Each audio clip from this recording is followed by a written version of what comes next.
Okay, we're back, and we were talking about before how to maintain red, some special issues about red. Also know that red is so subjective with lighting. Your client's version of red may be different of your version of red. You can have a GR, RG. Knowing how the undertone is swapped is important. When I do my flame balayage, I've done it on my favorite client, Adrian, who, what we do on Adrian is we'll do, if you see my Instagram, I have a photo of her, we'll do the regrowth with a red gold, and then everything else will feather a like copper formula in. Don't be afraid to combine. Know that red hair needs dimension, so typically you want to do many tones in the same hair. Never just do one tube of red, which I've been guilty of doing that. It does not come out as, lively and vivacious. If you're doing copper, you can paint in some pieces of warm brown or warm blonde, depending on the level. Know that with reds, typically you find your best reds between a level 4 and a level 6. Anything darker than a level 4 is going to be too intense and it'll look brown. Like for example, a 2RR or a 3RR is going to be way too dark. Anything above a level 6 is going to be more of a warm coppery gold because there's less of that red pigment on the undertone scale. So if you think about these as the undertone scales, there's almost no red to this. This is very little gold. Here there's a little bit more, but it's still more gold.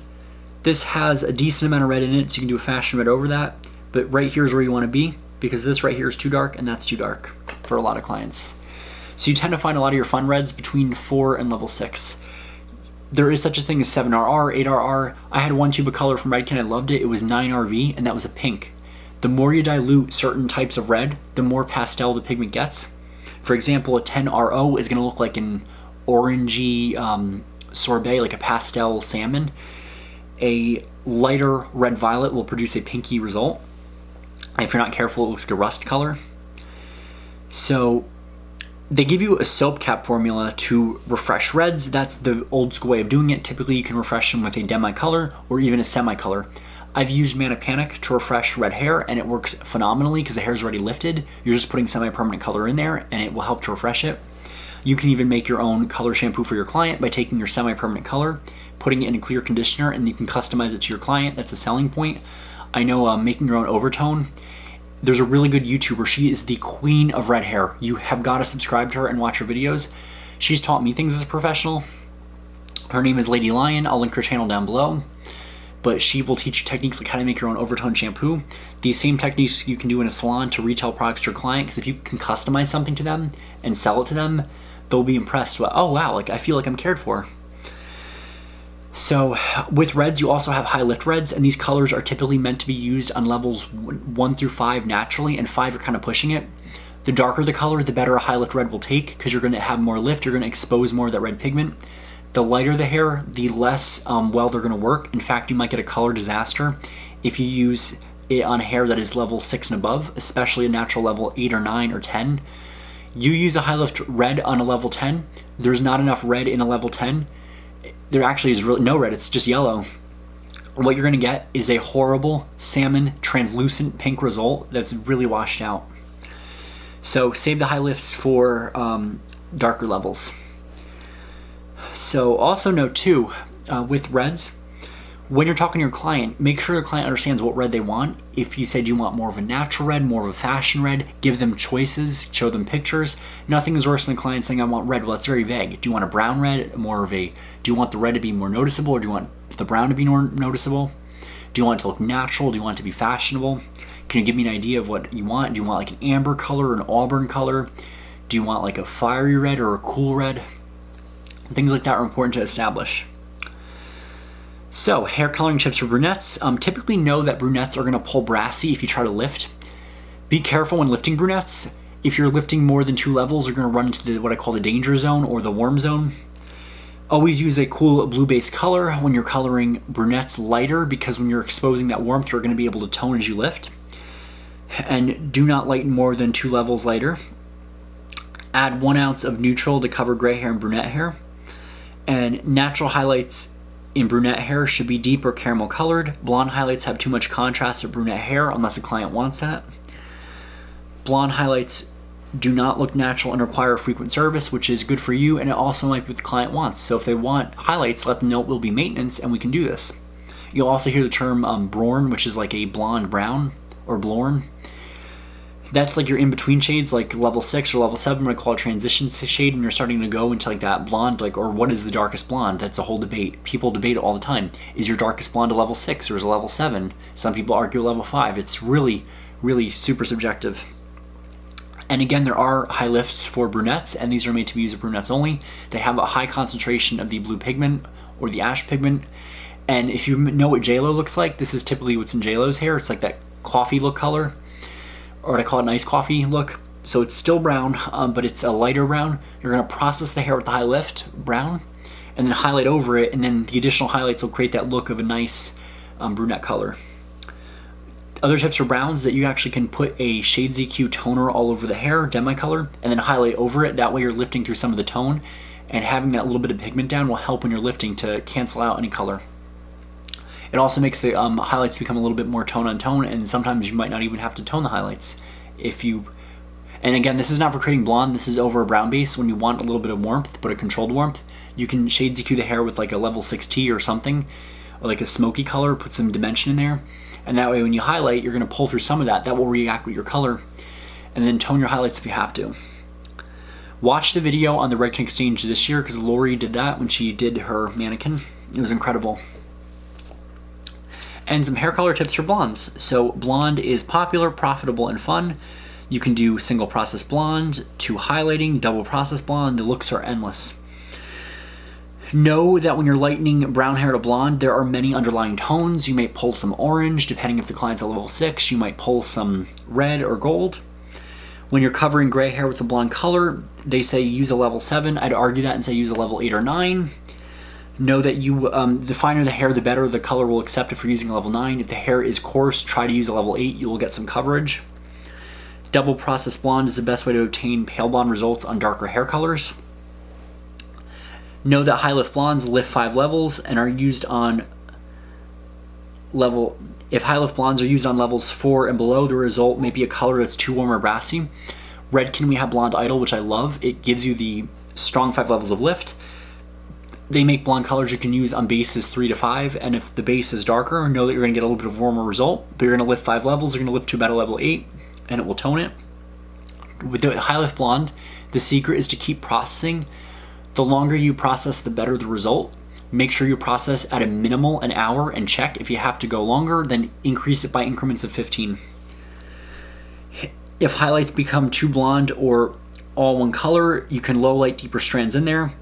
Know that low lighting is going to be very specific. I've had a client that was a level 10, and when we did low lights with a demi color in a level 8, she freaked out and thought, oh my gosh, all my blonde's gone. Some people think low lights sound like a dirty word, and what you'll say is, can I just add some dimension? That's a better way of saying it. When you're doing low lights, what you'll have is what I call a whiteout. Think of like a blizzard. When you're in a blizzard, you don't see anything. That's what happens if you over highlight, you lose that dimension. So to put that dimension back in, what I found is even just using a 10N and just foiling that through, that creates enough dimension, because even though technically the lights you can go as a 10, it creates enough dimension to see something in everything else that's cool. That way it adds a little bit of dimension back in. Some people will do a level 9. Know that it's really, you have to be careful with the client. It's easier to go darker and darker with the demi as opposed to going super dark and then trying to wait for it to fade out or remove it. The book gives you the formula for low lighting, and again, use this with a grain of salt. Try to create your own. It's 1.5 ounces of 8N with half an ounce of 6G. They also recommend adding an all-over warm result with a glaze of 10RO applied all over from the hair for 5 minutes. This will add a sunshine look to the hair. I would say be very careful of doing that, because a lot of your blondes, they want to stay light and bright. Very few people want to do a warm blonde. If you put a 10RO in any of my clients, they probably would cry. So, some common hair color solutions. Refreshing faded color, you're going to use a demi. You're going to stay with 2 levels of your formula, apply all over, and process 10 minutes. When you're working with the demi, always apply 1 to 2 levels lighter. Again, contact your color manufacturer. They'll tell you what is the safe zone. If a hair has a green cast, that's typically a sign your client has hard water. They should be using a ABCH treatment or some kind of chelating treatment for the hair. So if the overall hair color is too light, that's going to be the result of an incorrect formulation. You can apply a demi-permanent color that is 1 to 2 levels darker than the previous formula. Know that if you're responsible for this, you typically will have to eat the bill, and your boss won't be too happy. Overall color is too dark. If the overall color is too dark, you can use a hair color remover. What you'll do is you'll apply the hair color remover to areas that need to be lightened, process for 10 minutes, check the developer. These removers are designed to remove artificial pigment. And once you achieve the desired removal, you can rinse. Typically, a lot of the time is fixed. You never really know with the color remover because you'll think you've gotten better results, but you put that checker on there, it comes out too dark. Restoring blonde to natural hair color, I mentioned it before, it's a tint back. You want to add the pigment you're missing, which is going to be a red. You can do a red filler and then use a demi-color brown, a warmer brown, because that blonde hair is porous, it'll reject warmth. Don't just use an N, use a neutral warm, add a little bit of gold if you can, or even a little bit of beige if you're doing a beigey brown, and that will come out a lot better. So they give you some tips, and let's say if you're starting regrowth as a level 6 blonde, you can soften the new growth to level 6 violet base permanent color and 20 volume. Process, towel dry, and apply a level 7 medium blonde and lightener. Soften the regrowth to level 8. They give you all these scenarios. I know that's really confusing, so the first one, they should have made this more obvious. So it really depends on what you're working with. This is just kind of teaching you how to work. Let's say you are working with a very light blonde. You can soften the regrowth with your hair color and then do demi on everything else to match it. That's one option. There's a whole bunch of approaches. We'll be here till the cows come home. But read through these scenarios. I know it's very confusing. Watch other videos of color corrections, and that will give you a better idea of how we do it in the real world. So always reevaluate, and because as colorists we do reevaluate. So when we evaluate a situation, we'll reevaluate and say, okay, well I did X, Y, and Z. Write it down. Make sure you're documenting everything. Don't try to rely on this because this is not always accurate, and your phones could have errors. If you lose your phone gets stolen, all your formulas are gone. Always keep a written record. I'm old school, paper and pencil all the way. So always say, like, what can you do different? What am I able to change? Is there something I didn't like? Those are all important things to do when you're working with hair color.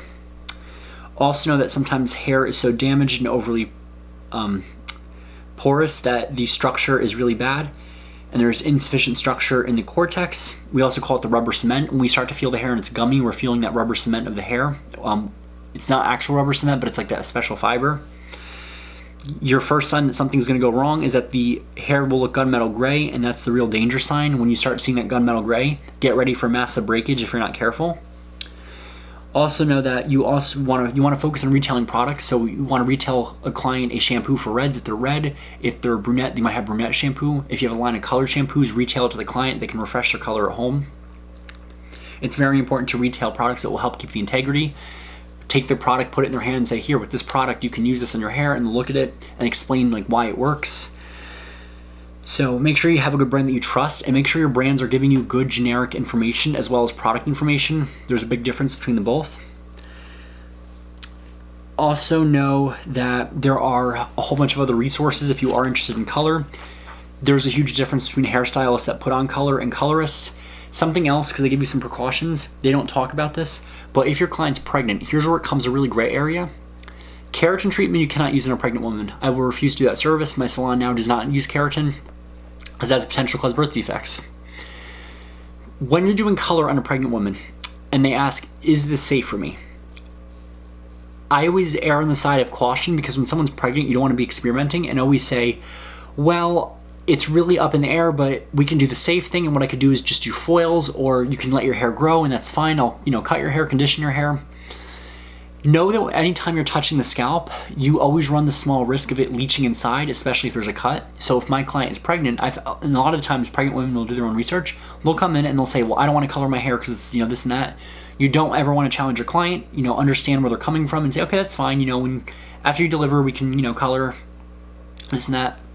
Don't be surprised too, this also happens, that a client will go through pregnancy and her color and texture will change. I've had a woman reach out to me and she had a mystery. Years ago, her husband, who was a hairdresser, gave her the best spiral perm ever, and then she was pregnant shortly after, and the perm actually never went away. Her hair was growing out curly. Pregnancy changes your hormones, and what happens, your color and your texture can change dramatically after a pregnancy. So always be aware of that. That's some good information you can share with your client. So know that there's plenty of resources for color. One of the best ones is the ABCH, which is the American Board of Certified Hair Colorists. They have a separate exam, so after you get your cosmetology license, pass your state boards, this is another avenue to take. Think of your cosmetology license like getting your 4-year degree, and anything else you get on top of that being like graduate school, right? So your ABCH is going to be an additional certification to use on top of your license. It gives you credibility. You go through a specific training protocol. It pretty much takes everything we learned and we kind of unlearn it and we look at it in a different lens. It's incredible. There is a PDF of the book you can download online. You can also buy a copy online digitally. You can buy a CD. They have DVDs where Andre reads it. Andre Nizitich is incredible, and he's responsible for some of our basic color theory in the book. He's a living legend. I got to meet him. It was such an amazing experience. So we founded the ABCH, and it's been around for 20 years strong. This will be the 20th anniversary, and I'll be there in California to celebrate.